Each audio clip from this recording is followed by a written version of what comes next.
Koraput SP office सम्मुख विश्वास राय complex रे घटी भयंकर घटना। कॉम्प्लेक्स रो स्टॉल भुसुड़ी पड़ू जड़े दुकानी मृत्यु होईछि।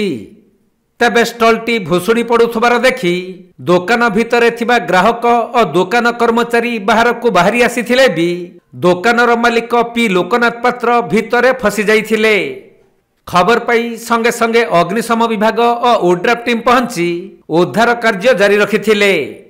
तेबे सही दुकान घर भितरे 3-4 जन लोक रही जाइथिबा जने प्रत्यक्षदर्शी कहिबा परे युद्धकालीन भित्तिरे उद्धार कार्य करा जाइथिला। सेठी अच्छी सर ठंडा फंडा अच्छी आ पान दुकान खड़े अच्छी जूस फूस अच्छी सर मुझे जूस किणवा जाइली जूस दुकान बंद है मु बाइक काढ़ी स्कूटी काढ़ी अलग दुकान जाऊँगी सर हठात बाइक काढ़ला भितर पड़ जाइए सर से पूरा आवाज तो आसला सर आते गोटे 4-5 जन थे सर सब भितर ही अच्छा सेमती आउ बिल्डिंग स्ट्रक्चर तो किसी ना सर पुणा जहाँ अवस्था न कहले सर सी भितर 4-5 जन रही जाइए से मु हठात जूस दुकान बंद थी सर ना मुझे आज मर जाते।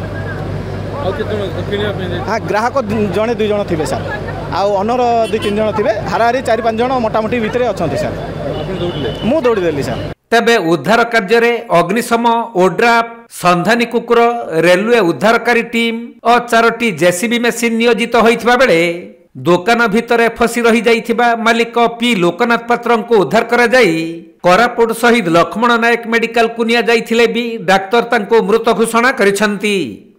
दीर्घ 5 घंटा धरी उद्धार कार्य जारी रहिबा परे आउ केही चापी होई रही नथिबा जणा पड़िथिला। तेबे मार्केट कॉम्प्लेक्स टी बहु पुराना होइथिबारु दुकान घर अति जराजीर्ण होई जाइथिला। ऊपर तलारे कंप्यूटर दुकान थिबा बेले तळे थिबा पान दुकान मालिकंक मृत्यु होईछि।